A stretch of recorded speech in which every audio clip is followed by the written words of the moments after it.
Standing by the window of her midtown office surrounded by skyscrapers, Catherine Brown gazed down at the bustling streets of New York. As a real estate attorney, she was known for her perfectionist nature. Around her were neatly stacked piles of documents, each one a testament to her meticulous character. "Kathy, I've got all the materials ready for tomorrow's meeting," her secretary Jennifer said, knocking on the door as she entered. Catherine turned around with a smile, showing her appreciation. "Thank you, Jenny. I'm about to wrap up now. We have an early start tomorrow." As Catherine returned to her desk and checked her final emails, her cell phone rang. Her face brightened when she saw the name displayed on the screen. "Mike, what is it?" Catherine answered. "Hey, Kathy. Where are you now? Still at the office?" Michael Wilson's voice was cheerful and seemed a bit excited. "Yes, I'm just about to leave." "Is something wrong?" "No, nothing in particular. I just wanted to see you. Can I stop by on my way home?" Catherine smiled. "Of course. But you'd better hurry, or I might get home before you." After hanging up, Catherine began packing documents into her bag. She and Michael had met 5 years ago at a dinner party hosted by mutual friends. Michael was a successful entrepreneur who had launched 3 tech-related venture companies. He had an easygoing personality, in contrast to Catherine's meticulous nature. "Tomorrow's your final dress fitting, right?" Jennifer asked. "Are you nervous?" Catherine nodded happily. "A little. But I'm more excited than anything." The wedding was 2 weeks away. All preparations were perfectly in order. True to Catherine's nature, every detail of the ceremony had been carefully planned. Michael, on the other hand, showed little interest in such details, simply saying, "Whatever you decide is fine with me." When she arrived at her apartment, Catherine ran into Michael just as she was getting out of the elevator. He smiled, embraced her, and kissed her on the cheek. "How was your day?" Catherine asked, and Michael shrugged. "Same as always. Meeting after meeting. Oh, and I signed a new contract." "Details?" "Well, I didn't really read it carefully," he said with a laugh. "Honestly, you." Catherine sighed, though she couldn't help but smile. "One of these days, you're going to get yourself into trouble. Not reading important documents properly." It's fine. I have good instincts," Michael answered carelessly. "Anyway, what shall we have for dinner?" As they began cooking in the kitchen, Catherine's phone rang. When she saw Elizabeth's name on the screen, she hesitated before reaching for the phone. "Liz, what is it?" "Sis, I might be a little late for tomorrow's fitting." Elizabeth's voice had its usual hint of hastiness. "Work might run over." Catherine took a deep breath. Elizabeth's personality was the complete opposite of her sister's. Free-spirited and disorganized, always late for appointments. Since childhood, their parents had been drawn to Elizabeth's charming personality and tended to give her special treatment. "Liz, tomorrow is an important day. It's the final fitting. Don't be late." I know. I'll get there as soon as I can," Elizabeth answered casually. "How's Mike?" "He's fine. He's here with me now," Catherine replied, as Michael waved and called out loudly, "Hey, Liz." After the call ended, Catherine felt a little deflated. Her relationship with her sister was complicated. Although she loved her, she always felt manipulated by Elizabeth's behavior. "Don't worry about Liz," Michael placed his hand on her shoulder. "She has her own way of doing things." Catherine looked at Michael. He was always positive and had a generous heart that forgave people's shortcomings. That was one of the reasons she was attracted to him. The following weekend, Catherine visited her parents, Robert and Diane Brown, who were living a wealthy retirement in an upscale neighborhood in Connecticut. "Kathy, you chose a lovely color for the dress," Diane said as she poured tea in the living room. "Though it might be a bit flashy for Elizabeth." Catherine bit her lip lightly. Mom, it's the bridesmaid dress. I chose it. Oh, that's right, Diane continued, unfazed. How is Elizabeth doing? I wonder if she's busy. I haven't heard from her lately. She seems busy with work, Catherine answered. But she's helping with the wedding preparations. Robert Brown looked up from his newspaper. And Michael? Will his parents be coming to the ceremony? Yes, of course, Catherine replied. I confirmed with them by phone last week. Michael's parents, Joseph and Martha, came from a long-established family in Boston and were strict people who valued tradition and decorum. For them, their son's marriage to a lawyer was a source of pride, but Catherine always felt a bit nervous around them. That night, when Catherine returned to her apartment, she sat on the sofa in the living room and opened her laptop. She opened a secret folder and checked the prenuptial agreement with Michael. As a lawyer, she had included a special clause in this contract. It was a precaution, just in case.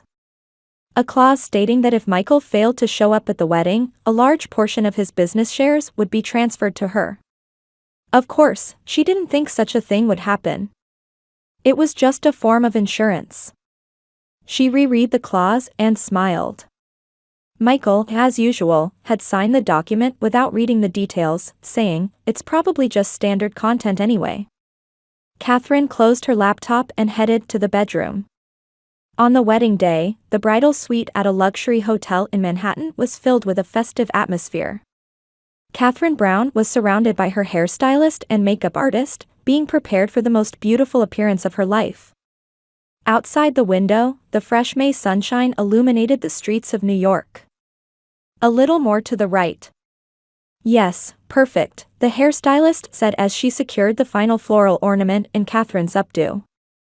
Catherine looked at her reflection in the mirror and took a deep breath. After a long preparation period, the day had finally arrived. Is Elizabeth here yet? Catherine asked her friend and attendant, Jennifer. Not yet. But don't worry, she should be here soon, Jennifer said encouragingly.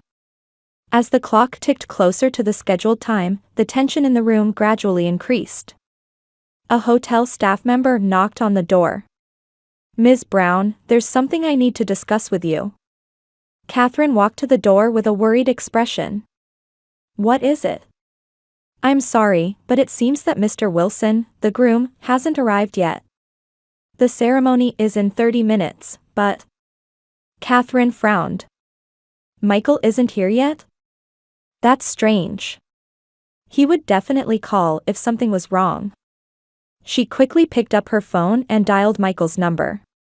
As the ringtone continued, the room fell silent. Catherine's heart began to race. Maybe he got caught in traffic, Jennifer said gently, but Catherine's anxiety only grew. After the fifth ring, the phone finally connected. Hey, Kathy. What's up? Michael's cheerful voice resonated with noisy background sounds. Lively music and people's laughter could be heard. Catherine was momentarily speechless. Michael, where are you? Everyone's waiting. The ceremony is about to start. After a brief silence, Michael answered in a light tone, "Oh, about that. I'm actually in Hawaii right now." Catherine couldn't believe her ears. What are you saying? Is this some kind of joke? It's not a joke, Kathy, Michael's voice turned cold. I'm here with your sister Liz. And... There was a pause, then Michael continued, your mom and dad are here too. We're all enjoying a little party. Catherine nearly collapsed onto a nearby chair. What are you saying? Do you understand what this means? There are so many people waiting. I know, Kathy. But I realized I couldn't marry you. Liz and I, we found each other. From the other end of the line, Catherine could hear Elizabeth's laughter. The blood drained from her face. Put mom and dad on, Catherine said in a trembling voice. Of course, Michael replied, and she could hear the phone being passed. Kathy? It was Diane Brown's voice. Mom, what is this all about? Catherine's voice was almost a shout. Kathy, calm down. Diane's voice was strangely cold. Sometimes life takes unexpected turns. Michael and Elizabeth look so happy together. Surely you can understand? Elizabeth is better suited for Michael. Catherine was speechless. Even her parents had betrayed her. Dad, she asked in a hoarse voice. He's here, but he can't come to the phone right now. He's having a good time. In the background, Robert Brown's laughter mingled with other voices. Catherine closed her eyes and took a deep breath. The phone returned to Michael. Kathy, listen, Michael's voice softened again. Let's forget about the wedding. Pretend it never happened. We're celebrating a new beginning here. After a brief silence, Catherine heard Elizabeth's voice. I'm sorry, sis. But we really love each other. You'll understand someday. Catherine hung up.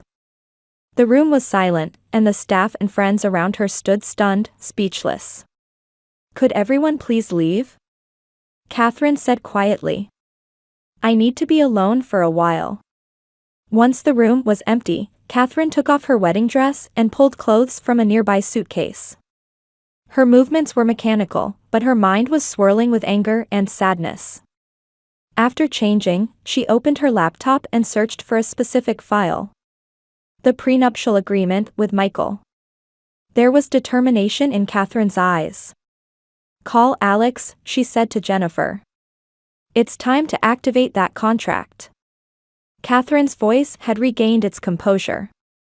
Her lawyer's mind was working again. There were no more tears on her face. Only an icy determination. 3 days after the wedding, Catherine's office was filled with tension. The morning sun streamed through the high-rise windows, illuminating the documents spread across the glass table. Catherine was dressed in a jet-black suit, her long hair pulled back tightly. Her eyes no longer showed sadness, only determination and cold calculation. Michael's stock situation is as follows, Alex Donovan pointed to a document. He was a friend from Catherine's law school days and a corporate law specialist. According to the prenuptial agreement, in case of marriage default, 40% of his main business shares will be transferred to you. This clause is fully valid.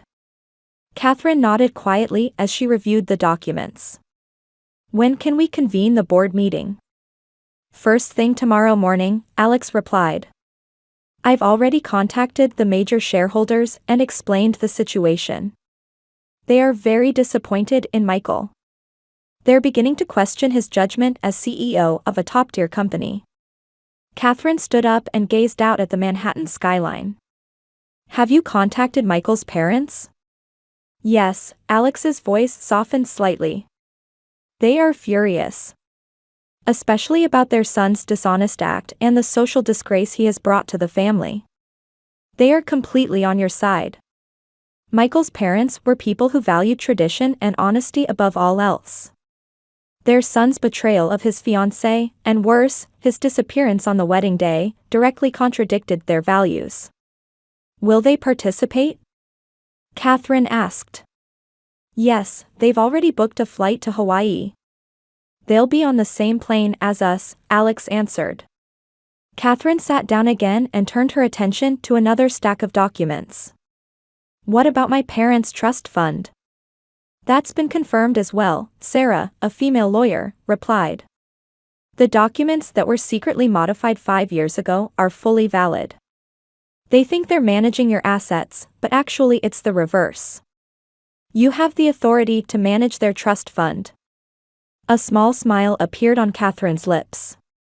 She had prepared for this years ago, using her knowledge and foresight as a lawyer. Within the complicated relationship with her parents, she had set up legal shields to protect herself. The airline tickets? Catherine asked Jennifer. All arranged, Jennifer replied while checking her tablet. Departure tonight at 11 p.m. to Hawaii. I've secured first-class seats. We'll arrive in Honolulu local time tomorrow morning. Catherine nodded. And the hotel? The same resort where Michael and the others are staying. I've booked a separate villa. They won't notice us. Catherine reviewed the documents one final time and picked up a pen to sign. Is that everything? Yes, Alex replied. Now we just need to proceed according to plan. After the meeting, Catherine remained alone in her office. Standing by the window, gazing into the distance, she reflected on her 5-year relationship with Michael. All the smiles, promises, shared dreams. And the final betrayal. Her cell phone rang, and Joseph's name appeared on the screen. Catherine answered. Catherine, Michael's father's voice was solemn. I want to deeply apologize for my son's actions. We thought of you as a daughter. Michael's behavior betrays our family's values. Thank you, Joseph, Catherine replied quietly. You bear no responsibility. No, we do share some responsibility. We should have raised our son better. Joseph's voice was filled with remorse. Martha and I are on your side. No matter what. Those words mean a lot to me, Catherine answered honestly. I'm heading to Hawaii tonight. Let's meet tomorrow morning when we arrive. After hanging up, Catherine returned to her desk and checked her final emails. Meanwhile, her plan was steadily progressing. At the company Michael managed, an emergency board meeting had been called, and a resolution to temporarily suspend the CEO's authority was being prepared. Catherine left the office and returned to her apartment to pack. Looking at the box containing her wedding dress, she momentarily felt a tightness in her chest. But that feeling quickly disappeared. That night, at John F. Kennedy International Airport, Catherine's legal team and Michael's parents had gathered. Martha Wilson saw Catherine and embraced her without saying a word. I will never forgive that boy, Martha said quietly. You are our family, Catherine. Even without blood ties. On the plane, Catherine sat by the window, gazing at the night sky. Alex sat next to her, discussing their final strategy. When we arrive, we'll first confirm their location, Alex said. Then we'll confront them at the most effective moment. Catherine nodded. I want to catch them when they're most off guard. I'll shatter their paradise. While flying over the Pacific, Catherine finally fell asleep. It was her first decent sleep since learning of the betrayal. In her dreams, the shocked expressions of Michael, her parents, and Elizabeth appeared repeatedly. When they arrived at Honolulu International Airport, the morning sun was already illuminating the island. At the airport terminal, Michael's parents were waiting. Joseph Wilson stood with a dignified presence, while his wife Martha was elegantly dressed but with fierce anger in her eyes. Ready? Joseph asked Catherine. Catherine nodded. Perfectly. They got into a taxi and headed for the resort where Michael and the others were staying. In contrast to the beautiful Hawaiian scenery visible through the car window, the atmosphere inside was solemn and heavy. Where are they now? Martha asked. At the resort's private beach, Alex answered while checking his phone. According to our sources, they plan to relax on the beach all day today. Catherine gazed at the blue sea outside the window and said quietly, perfect. People are most vulnerable when they're relaxed. The taxi arrived at the luxurious entrance of the resort. Catherine and her group checked into 2 villas that had already been reserved. Let's meet in the lobby in an hour, Catherine said. Until then, I have some preparations to make. She entered her villa, opened her suitcase, and took out a specially prepared navy blue business suit. It was her most powerful outfit. Standing in front of the mirror, she pulled her hair back tightly and checked her composed expression. Now, it's showtime, Catherine smiled slightly. At the private beach of the luxury Hawaiian resort, Michael Wilson was relaxing on a lounge chair under a parasol. Next to him, Elizabeth Brown was laughing with a cocktail in hand. Her laughter echoed across the beach, while Catherine's parents, Robert and Diane, were also gazing at the sea with relaxed expressions. I've never felt so free, Michael raised his glass. I think we made the right decision. Elizabeth nodded. I feel bad about Kathy, but we truly love each other. She'll understand someday. Kathy was always so rigid, Diane said with a hint of regret. That girl has a hard time finding joy. Always work, work. Don't worry, Robert said. She'll bounce back.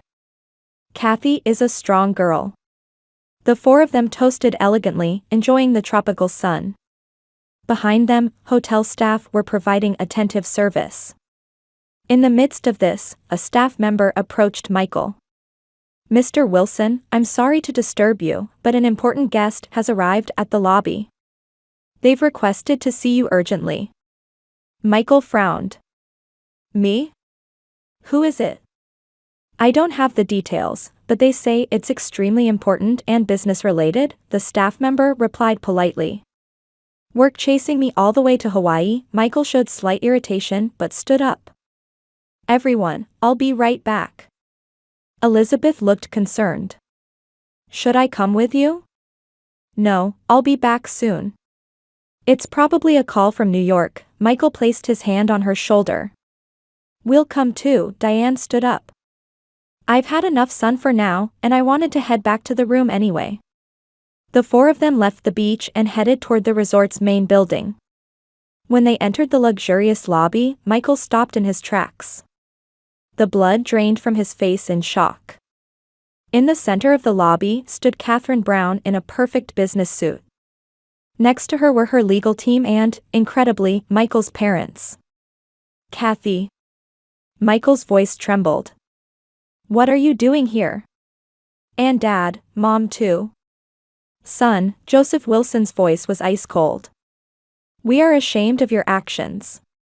Elizabeth paled at the sight of Catherine.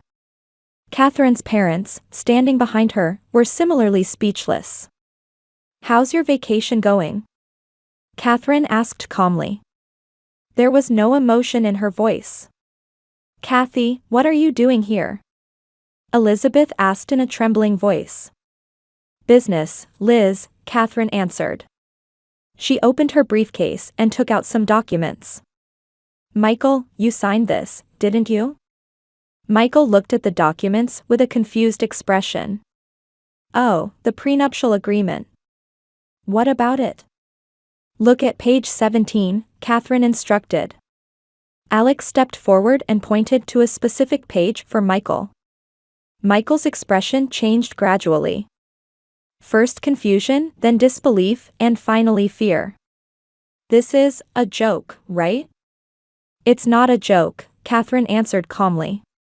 This clause clearly states that in case of dishonest conduct, such as not showing up at the wedding, 40% of your business shares will be transferred to me. That's impossible. Michael's voice rose. There was no such clause. It was written in small print on page 17, Catherine explained. You never read documents properly. Remember how you hurriedly signed it? Saying, it's probably just standard content anyway. Michael's face turned pale. Is this legally valid? Completely valid, Alex answered. We've already obtained court approval. Mr. Wilson also had the opportunity to seek legal advice at the time of signing, but he declined, saying it was unnecessary. Elizabeth stepped forward and pleaded with Catherine. Sis, this is going too far. Yes, we made a mistake, but to take Michael's business. Really? Catherine looked coldly at Elizabeth. You all took my life away. On my wedding day. Catherine then turned to her parents. And Mom and Dad. You thought you were managing my trust fund, didn't you? Robert frowned. Of course. We're the trustees. Wrong, Catherine said quietly.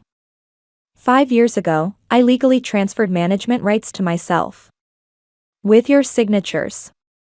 What? Diane raised her voice.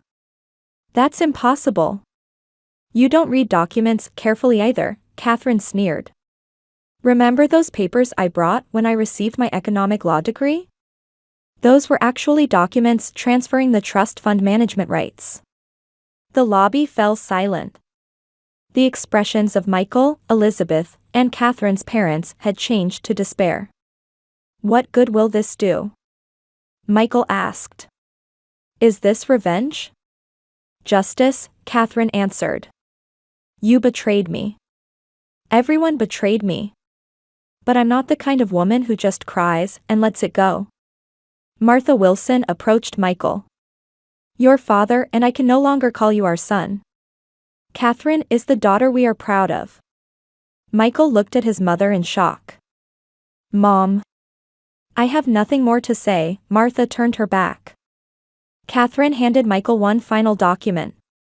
"This is your resignation letter. A document agreeing to relinquish your position as CEO starting tomorrow.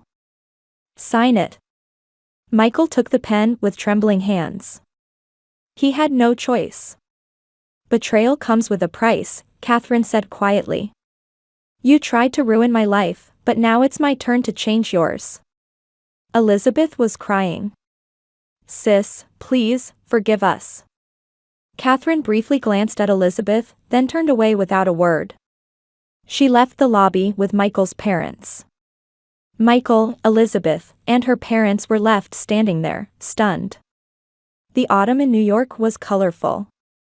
As the trees in Central Park turned red and yellow, Catherine Brown looked out the window of her new office in Brooklyn. A year had passed since that day. "Catherine, all the board members have arrived," her secretary called. "Thank you, I'll be right there." Catherine left her desk and headed to the conference room.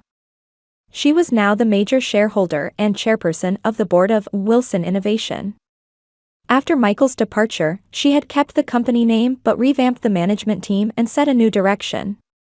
Around the conference table were experienced industry professionals, her supportive legal team, and Joseph and Martha Wilson.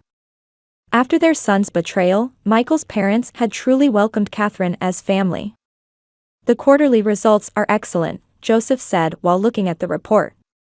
"Catherine, it's thanks to your leadership." "Thank you, Joseph," Catherine smiled. "But this is a team achievement." After the meeting, Martha approached her. "You'll come to dinner this weekend, won't you?" "Of course," Catherine replied. "I'm looking forward to it." The relationship she had built with her former fiancé's parents was an unexpected happiness for her. They loved and supported her like a real daughter. On her way back to her office, Catherine paused briefly, noticing a newspaper at the reception desk. There was a small article in the business section: "Former CEO Wilson establishes small startup." After being forced out of the company, Michael had lost most of his assets and was trying to make a comeback. However, his reputation in the industry had plummeted. No one was willing to entrust him with major investments. Catherine occasionally heard about Elizabeth. Rumor had it that after being abandoned by Michael, she had moved to Los Angeles and was working in a small gift shop. She seemed to be living a life far removed from her previously glamorous existence. With her parents, Catherine maintained only minimal contact. After losing control of the trust fund, their lifestyle was no longer as luxurious as before. Occasionally, letters seeking reconciliation arrived, but Catherine wasn't ready yet. She could forgive, but not forget. That evening, Catherine returned to her new apartment in Brooklyn. Having sold her previous luxury apartment, she was starting life anew in a different environment. On the living room table was a bouquet of flowers. The card read, "Looking forward to dinner tonight. David Morrison." He was an architect who had met Catherine 6 months ago at a charity event. A gentle and sincere man, he never judged her even after learning about her past. Their relationship was deepening slowly but surely. Catherine took a shower, changed clothes, and began preparing for her dinner date with David. Standing in front of the mirror, she gazed at her slightly different self. Her eyes no longer held sadness or anger. Instead, there was quiet strength and new hope. Betrayal had devastated her but had also made her stronger. She had risen not as a victim, but as the protagonist of her own life. Before leaving the apartment, Catherine stood by the window one last time, gazing at the city lights. Life can change in unpredictable ways, sometimes painfully. But what you learn from that pain and how you grow is up to you. She took a deep breath and closed the door. A new chapter was just beginning.